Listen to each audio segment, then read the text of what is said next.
Hello everyone, welcome back to my channel Ratna Mondal. তোমরা সকলে কেমন আছো অবশ্যই কমেন্টে জানি। আমি কিন্তু খুব ভালো আছি। আর আজকে সকাল থেকে ভিডিওটা স্টার্ট করলাম, কারণ আজকে আমার এক্সামের লাস্ট ডে। তো চলো আর বেশি বকবক না করে পুরো রেডি হয়ে নিই, নাহলে আজকেও আমি ট্রেনের জন্য তাড়াহুড়ো করতে হবে। তো চলো আর বেশি বকবক করবো না, ফাইনালে রেডি হই। মানে সবই স্নান করে পুজোটা দিলাম, এখনও রেডি হওয়া বাকি। রেডি হয়ে নিই, দেন কথা হচ্ছে। আমি কিন্তু পুরোপুরি রেডি হয়ে গেছি কলেজে যাওয়ার জন্য, মানে এক্সাম দিতে যাওয়ার জন্য। তো আজকে যেহেতু লাস্ট এক্সাম, তাই একটু হাতে সময় পেয়েছি, তাই হালকা একটু সেজে নিলাম বলতে কি একটু কাজল পরেছি। কাজল পরলে যদিও আমাকে ভূতভূতি লাগে, বাট তারপরেও নিজের কাছে মানে নিজের ভালো লাগাটাই বেস্ট আর কি। তো সেই কারণে আমি একটু হালকা পাতলা সেজে নিয়েছি। তো চলো আর বেশি বকবক না করে এবার বেরোই কলেজে যাওয়ার জন্য। একটা পরিমাণ নার্ভাসনেস নিয়ে যাচ্ছি আজকে পরীক্ষা দিতে। দেখতেই পারছো ট্রেনে কিন্তু উঠে পড়েছি। আর আজকের কিন্তু ওয়েদারটা বেশ ভালোই ছিল, মানে মেঘলা মেঘলা ছিল না, বাট আকাশটা কিন্তু ভালো ছিল। আজকে আমার লাস্ট এক্সাম, কোনো রকম মানে চিন্তাভাবনা নেই কি হবে না হবে।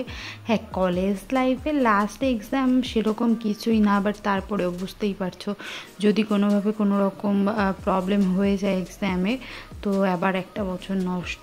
বাট বলছিলাম যাতে মানে পাস নাম্বারটা তো তুলতে হবে, তাই না?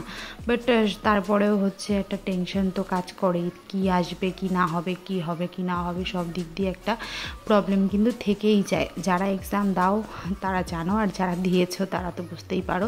তো আমি কিন্তু দেখতে দেখতে বনগাঁ স্টেশনে চলে এসেছি।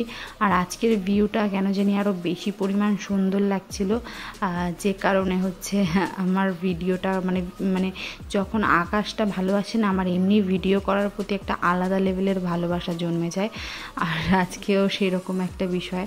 তো এখান থেকে আমাদের আবার টোটো ধরতে হবে, দেন টোটোতে করে যেতে হবে। তো চলো আগে প্ল্যাটফর্মে নামি, প্ল্যাটফর্মে নামার পর দেখি কি করা যায় কি না করা যায়। যা পরিমাণ ভিড়, বাবারে বাবা, মানে বনগাঁ স্টেশনে নামার পরে টোটোর কাছে যা মারামারি হয়, মানে একটা মারামারি অবস্থা, এরকম একটা প্রবলেম হয়ে যায়। তো যাই হোক, টোটোতে উঠে আর কোনো ক্লিপ নিয়ে নিই, আমি প্রায় চলেই এসি কলেজের সামনে। কলেজের সামনে এসে রুম নাম্বার দেখা দেখি করছিলাম যে কার সঙ্গে কার রুমে মানে খেয়ে পড়েছে আর কি। আর এই যে দেখো আমার সেই বান্ধবীটা আজকেও নিয়ে এসছে বেদানা। ও যেহেতু ফল খেতে ভালোবাসে আর খাওয়াতেও ভালোবাসে, তো আমরা একটু খাওয়া দাওয়া করলাম। করার পর দেখো কলেজের সাইডেই দাঁড়িয়ে রয়েছি, এখনও কিন্তু টাইম হয়নি, যেহেতু আমাদের 11টার থেকে পরীক্ষা। তো সেই কারণে হচ্ছে একটু ভিড় তো হবেই। তো কলেজে দেখো সবে মাত্র ঢুকেছি, যে যার মতন দৌড়ে দৌড়ে যাচ্ছে, মানে কে কোথায় যাবে বুঝতে পারছে না। মানে বান্ধবীর পাশে বন্ধুর পাশে বসার জন্য কিন্তু, বা লাস্ট বেঞ্চ বসার জন্য, মানে যে যার মতন ফ্যাসিলিটি নিয়ে বসবে সেই কারণে ঢুকছে। তো আজকে আমার এখানটায় পরীক্ষা পড়েছে, মানে এই সিটে। তো আমি কিন্তু কি পরীক্ষা দিয়েছি, জাস্ট মানে আমার মুখের স্মাইলটা দেখে তোমরা বুঝতেই পারছো যে আমার পরীক্ষাটা আজকে কত ভালো হয়ে গেছে। আর রুমে যাওয়ার আধা ঘন্টার মধ্যেই হচ্ছে স্যার ম্যামরা চলে এসেছিলো। আমি একটু ব্যস্ত ছিলাম পড়াশুনোর জন্য, যে পয়েন্টগুলো একটু পড়ে রাখি। তো সেই কারণে কিন্তু আমি আর কোনো ভিডিও ক্লিপ নিতে পারিনি। তো দেখো কলেজটাকে লাস্টবারের মতন দেখাচ্ছি। এই 3 দিন ধরে কলেজে এসেছি, কলেজের প্রতি একটা মায়া, একটা ভালোবাসা জন্মে গেছে। আর এই যে হচ্ছে আমার দুটো ফ্রেন্ড বলবো না, ওকে আমি ফার্স্ট টাইম দেখলাম, বাট এই ফ্রেন্ডটা কিন্তু সেই ফার্স্ট ইয়ারের থেকে ওর সঙ্গে আলাপ, আর এনাদের সঙ্গে তো ছোটোবেলার থেকেই আলাপ। তো একটু লজ্জা পাচ্ছিল, কারণ আগে পরে ওদের কখনোই ভিডিও ক্লিপে নিইনি। আজকে ভিডিও ক্লিপে নেওয়ার কারণ একটাই ছিল, ওরা অনেকেই আসতে যাচ্ছিল না, বাট আমিও জোর করেছি একটাই কারণে, যে না একটা স্মৃতি হিসাবে আমার ফোনে থেকে যাবে, তোমাদের সঙ্গে শেয়ার করা হবে আর কি। আর যেহেতু আজকে একটা লাস্ট এক্সাম আমাদের, তো এখানটায় ঘোরা তো হবেই। বুঝতেই পারছো লাস্ট এক্সাম বলে কথা, সবার সঙ্গে আবারও দেখা হবে। কেউ হয়তো বিয়ে করে নেবে, কেউ হয়তো MA ভর্তি হবে, কেউ হয়তো কোনো একটা ডিগ্রি নিয়ে পড়বে, যে যার মতন আলাদা হয়ে যাবে। স্কুল লাইফের পরে কিন্তু এইটাই একটা সময়, কলেজ লাইফ। তো যাই হোক, সেই পুরনো কথা না বললে জায়গাটা তোমাদের ঘোরাই, কারণ ইমোশনাল কথা বললে তোমাদেরও খারাপ লাগবে। আর বেসিক্যালি আমার মানে ভালো লাগে না ইমোশনাল কথাবার্তা শেয়ার করতে তোমাদের সাথে, কারণ তোমাদের সঙ্গে সবসময় আমি আমার ভালোটাই দেখাই, বা হচ্ছে ভালোর দিকগুলো আমি বর্ণনা করি। কখনো খারাপ ঘটনা সেগুলো আমি খুব কম শেয়ার করি। যাই হোক, এখানে কিন্তু আমার অনেক পুরনো স্মৃতি রয়েছে। এটা হচ্ছে দীনবন্ধু কলেজের পিছনের দিকটা। তো পিছনে হচ্ছে NCC হাউস। আমি একটা টাইম যখন NCC করতাম তখন আমি ব্লক কিছুই করতাম না, বাট এই রোডে কত প্র্যাকটিস করেছি, কত মার খেয়েছি, কত নীল ডাউন হয়েছি, অনেক স্মৃতি রয়েছে কিন্তু।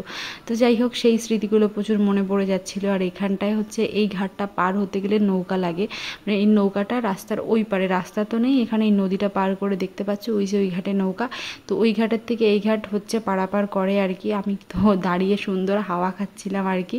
তো অনেকক্ষণ থাকার পরে ভাবলাম না, এবার হচ্ছে স্টেশনের দিকে যেতে হবে, কারণ আমাদের তো আবার ট্রেন ধরতে হবে, দেন বাড়ির দিকে এগোতে হবে। তো সেই কারণে কিন্তু এবার আমরা বাড়ির দিকে রওনা দেবো। আর সবাই মানে যেহেতু আজকে লাস্ট এক্সাম, যে যার মতন করে আজকে কিন্তু এসে সময় কাটাচ্ছে। আর এই হচ্ছে মানে এত পরিমাণ ঝামেলা, দেখতে পাচ্ছ কেমন লাইন, এরকমই লাইন পড়ে আমাদের হচ্ছে টোটো স্ট্যান্ডে। আর বনগাঁ স্টেশনে একটু বেশি হয় এগুলো, কিছু করার নেই। তো সুন্দর একটা প্রাকৃতিক দৃশ্য দেখতে দেখতে একটুখানি মন খারাপ লাগছে যে কলেজ লাইফটাও শেষ হয়ে গেল, মানে স্কুল লাইফের পরে কলেজ লাইফটা শেষ হয়ে গেল। এখন কি করব কি না করব, বা হচ্ছে যে বান্ধবীদের সাথে এগুলো আলাপ হয়েছিল তাদের আবার ছেড়ে দেবো, তো সেটাই ভাবছিলাম। তো ভাবলাম চলো আর ভেবে কি করব, যেটা হবার সেটা তো হবেই। তো এখন এইসব না ভেবে ট্রেনের দিকে উঠি। আর আমরা কিন্তু চলে এসেছিলাম স্টেশনে। আর স্টেশনে আসার পরে কিন্তু টিটি, মানে আমি স্টেশনে আসার পরে প্রথম টিটির দিকে বেশি লক্ষ্য করি। টিকিট কেটেই আমি বেরোই, আমি 5 টাকার জন্য 500 টাকা দিতে রাজি না, বাট কিছু কিছু সময় দিতে হয়, কারণ হচ্ছে কলেজের সময় এখন 5 টাকা দিয়ে কী করে টিকিট কেটে কোন দিকে দৌড়াবো বলো। তো প্ল্যাটফর্মে এসেই দেখি ট্রেন আমাদের জন্য দাঁড়িয়ে রয়েছে। তো ট্রেন যেহেতু আমাদের জন্য দাঁড়িয়ে রয়েছে, আজকে আমরা ফার্স্টে উঠবো না, প্রত্যেকদিন মানে লেডিসটা ফার্স্ট কম্পার্টমেন্টে উঠি, এবার ভাবলাম মিডিলে উঠবো। আর বনগাঁ স্টেশনে এসে আমি তো জাস্ট ফিদা হয়ে গেছি, সব কিছু চেঞ্জ করে দিয়েছে। আগে একটা টাইম ছিল যখন বনগাঁ স্টেশনে কিন্তু আমি মানে প্রায় টাইম আসতাম বয়ফ্রেন্ডের সঙ্গে দেখা করতে, বাট এখন আমার বয়ফ্রেন্ডও নেই কাছে, আর আমিও আর আসি না। তো চলো একবারে বাড়ি যাই, দেন দেখা। আজকে যেহেতু আমার এক্সাম ছিল, এক্সাম দিয়ে কিন্তু বাড়িতে আমি চলে এসেছি। আর বাড়িতে আসার পর এখন আমি আবারও সুন্দর করে রেডি হয়ে বেরোচ্ছি। কোথায় যাচ্ছি জানি, তোমাদের খুব জানতে ইচ্ছা করছে, বলবো দাঁড়াও। যাই হোক, বাড়িতে এসে আর কি করব বলো, ভালো লাগছিল না, তাই ভাবলাম তোমাদের সাথে সুন্দর একটা প্রাকৃতিক পরিবেশ শেয়ার করি। মানে আজকের মেঘটার জাস্ট কোনো রকম কথাই হবে না, খুব সুন্দর ছিল। বিষয়টা হচ্ছে আমার এক্সাম শেষ, মানে আজকে আমার অলরেডি এক্সাম পুরোপুরি কমপ্লিট। আর বাড়িতে আসার পর খাওয়া দাওয়া করে একটু রেস্ট নিলাম। রেস্ট নেওয়ার পর আমি এখন একটু বেরোবো বলতে হচ্ছে সেরকম কোথাও না, পাশেই। তো আজকে সারাদিন কী করলাম পুরোটাই তোমাদের সঙ্গে শেয়ার করে দিয়েছি। আশা করি তোমাদের ভিডিওটা ভালো লেগেছে। তো যদি ভিডিওটা ভালো লাগে অবশ্যই একটা লাইক করো, কমেন্ট করো, শেয়ার করো। আমার চ্যানেলে যদি তোমরা নতুন হও চ্যানেলটা সাবস্ক্রাইব করে দিয়ে কিন্তু পাশে থাকতে ভুলবে না।